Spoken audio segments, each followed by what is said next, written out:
Hi, welcome back to my channel, and this is a sound off on Growing Up Hip Hop. So the episode starts off with Vanessa accompanying Angela to a doctor's appointment because she wants to go find out some information on freezing her eggs. So Lazy Bone stops by to visit Sam in the studio, and he's saying how Sam is not taking his legal problems seriously enough, and he's trying to get him a get your mind right conversation again. Egypt stops by and he's asking Egypt how she's doing, and you can tell she's very nervous. Like, you could tell she feels some nervousness the way that the words are coming out of her mouth. She's worried about what's gonna happen with Sam. The visit was real short. Lazy leaves, and as he's leaving, Egypt and Sam continue to have a conversation. Sam is letting Egypt know again, like, if I do get in trouble and I do have to go away, me and you are no longer going to be together. I'm not going to hold you back. I want you to move on with your life. I want you to be able to do what you're doing. I want you to continue your music journey and yada, yada, yada. And well, we all know that they got married in real time. So I don't think he meant none of what he was saying, but he want to look like the good guy. So whatever.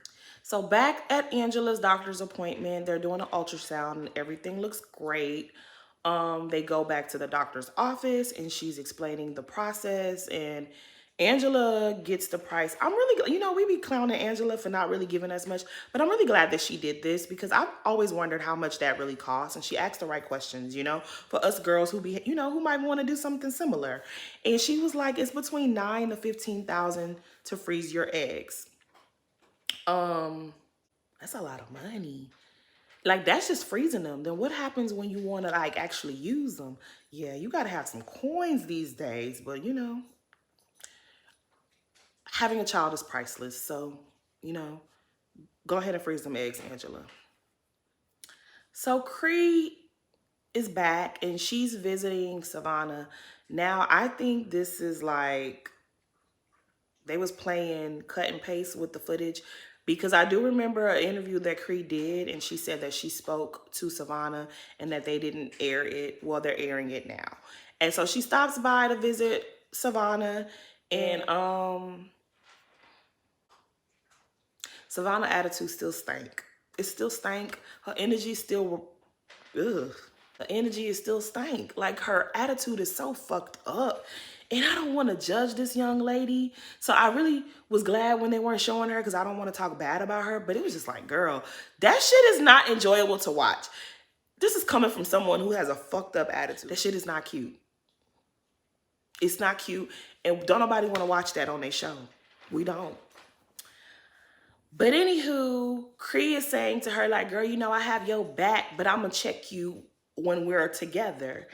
And Savannah gives her a look like, bitch, you can't check me. And she starts saying, girl, you was really coming for Sequoia. And it's just like, right message, wrong messenger. I don't know what's going on here, because it's like, girl, they show you running up on Sequoia as well. You was trying to throw pool balls at this girl. Y'all tried to jump this girl. And I'm sorry, but Cree, you look crazy trying to tell Savannah she was wrong. Like, I really can't even get too much. I can't even take myself seriously reviewing what happened in this scene, because it was like, really, Cree, you was just as wrong as she was. You was just as unhinged as Savannah was. Like, girl, I'm glad that you've come to your senses and realized y'all were wrong. But it was like, girl, you want to check her? Okay, girl. Like, Savannah ain't feeling nothing Cree talking about, but she does let us know that she's been going to therapy and she's been talking about her emotions. They show a little snippet of her in therapy, and she's talking about how she played basketball as a child and her mom was her coach.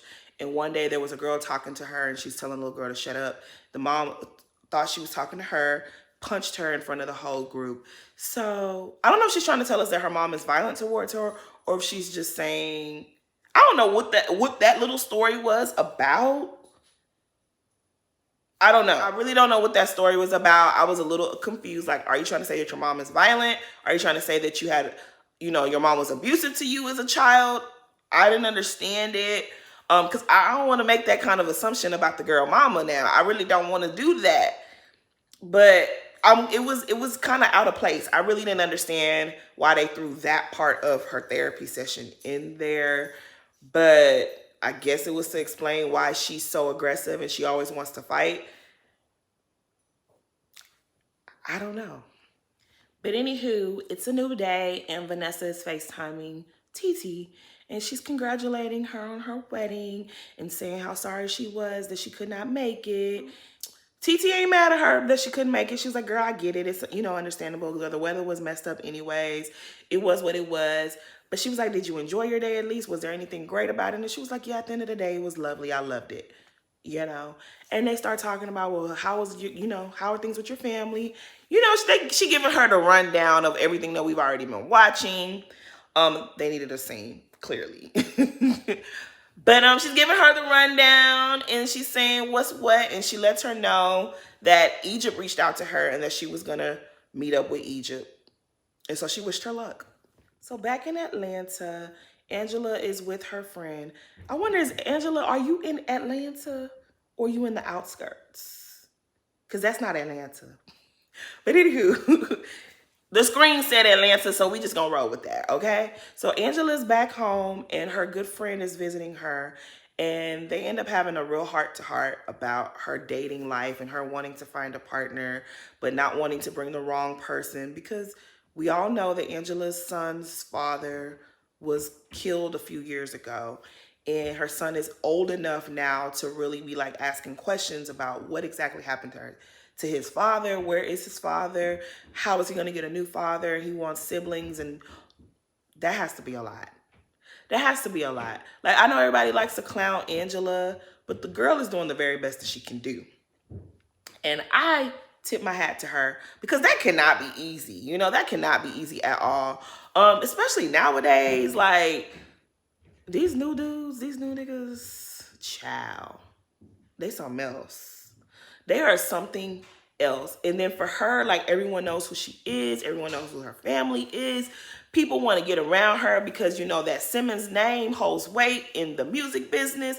So a lot, especially now that she in Atlanta, a lot of them dudes going to want to use her for her Simmons last name. They was probably already doing that before. She done got done wrong a lot of times by dudes. And she in Atlanta now. Yeah, this can't be easy for her. She has a little boy to think about. She can't just bring anybody into his life.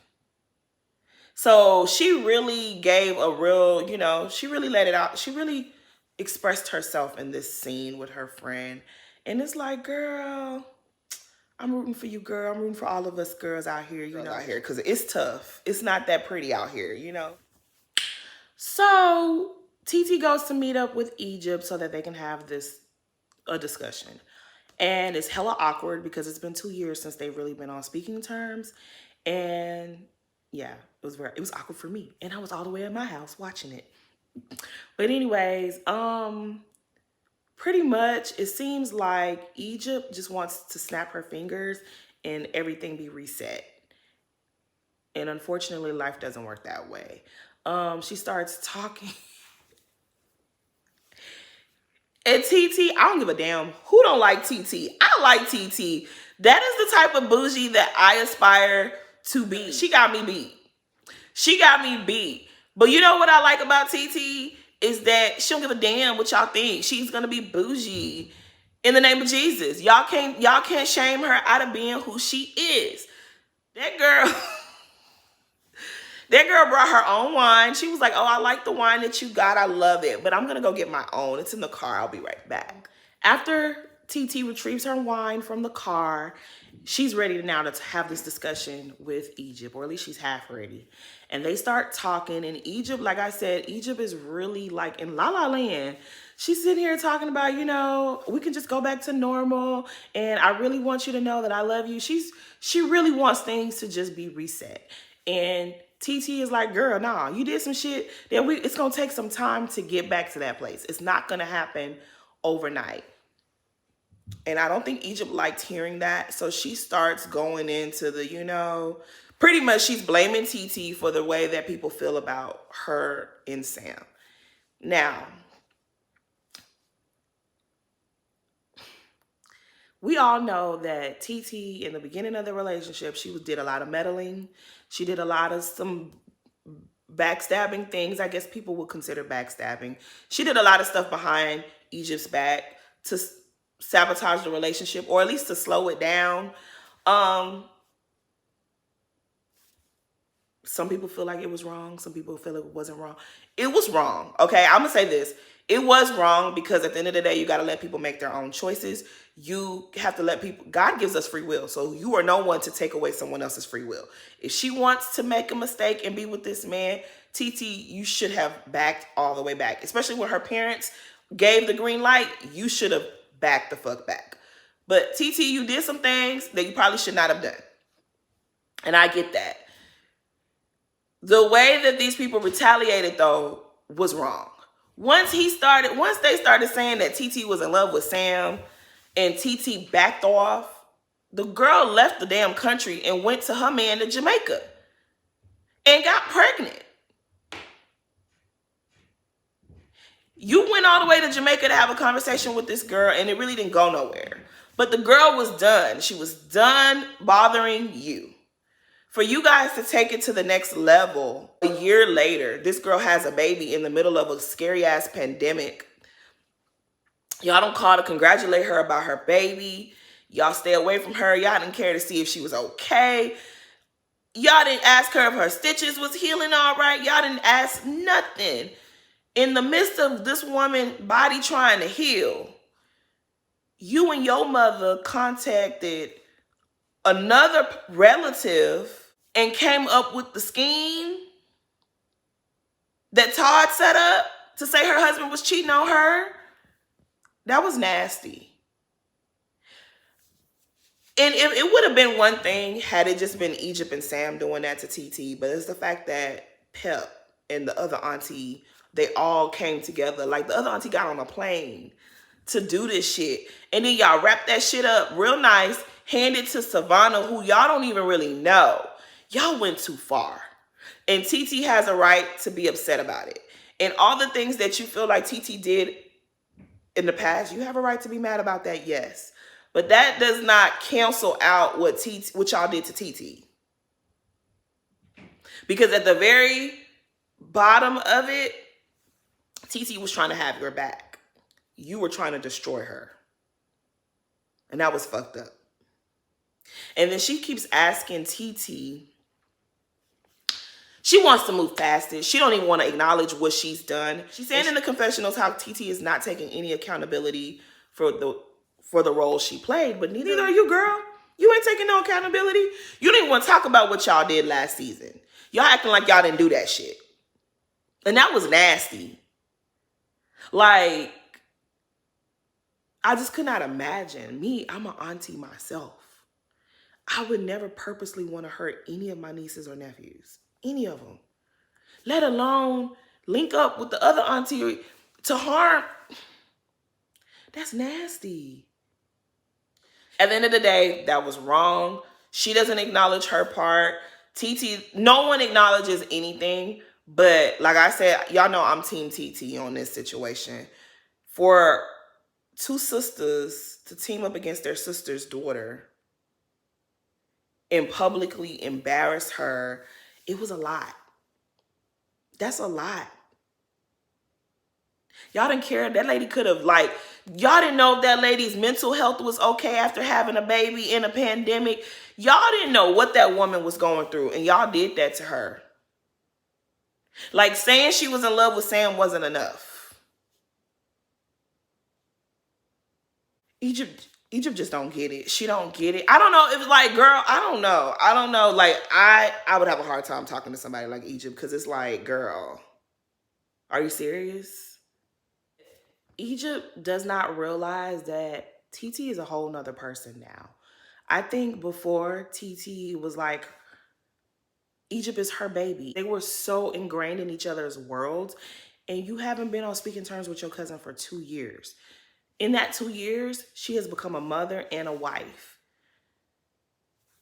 There are spaces in her life that you once filled that someone else now fills. Like, you used to be her priority. Her child is now her priority. So she's not the same person that you fell out with 2 years ago. So you wanting to snap your fingers and everything just go back to the way it was, it's not going to happen. Like, you have to get to know who this TT is, because she's a whole nother person and you're a whole nother person. And I just don't think she gets it. I understand though, like, she wants her cousin back, but it's just like, girl, you're not keeping it real. And I don't know. That's a frustrating situation to be in, because that damn Sam, he ain't no damn good, because they end things and Egypt thinks everything is great. She goes back home and Sam is having a conversation with his cousin. They say it's his cousin. I don't know. She goes back and she's like, yeah, everything is great. I talked to TT and I think we're going to be all right. Eventually, hopefully, you know. So the cousin is asking questions like, bitch, you've been watching the show. You know what's going on. She's sitting there asking questions like she don't know what happened. And Sam over there talking about, oh yeah, her cousin is a snob. She was being snobbish to me. Sam, your own daddy was talking about you. Like, let's not act like someone is supposed to be happy that you're dating their loved one. Okay, come on. Come on. Look at the very situation that you are in right now, which is a great way to segue into he's saying how he got bad news from his attorneys. His attorneys had to push the court date back, and it's causing Egypt more stress because she just wants to know what's going to happen. And it's like, girl, just be stressed out all you want to be, because you better hope that they find a way for him to get out of this case, because they said they found the surveillance footage. Now, if they have the surveillance footage and you did what you say you did, then shouldn't everything be okay? I don't know. But Egypt girl, they say that she got married. The people saying she pregnant. Girl, I don't know what to tell you. I just need Egypt to grow up. You gonna be in a relationship with this man, you gotta be on your toes. You gotta be on your P's and Q's. You can't be sitting there being stupid, girl. You need to wake up fast. Hopefully he don't go to jail. Hopefully the security footage exonerates him. It don't sound like it will, but hopefully y'all get yourselves out of this situation so that y'all can start doing something better with y'all lives, because this is nonsense. Because after everything that's happened, for that man to call your cousin snobbish, it's just like, for real. You still taking jabs? You're saying that Sam is past this. You're saying that you want to start over, but your man is sitting there taking jabs at your cousin that you want to make up with. Girl, I don't know what to tell you, but y'all doing too much. Anyways, that's really all that happened. That's my sound off. Please like, comment, and subscribe. Thanks for watching.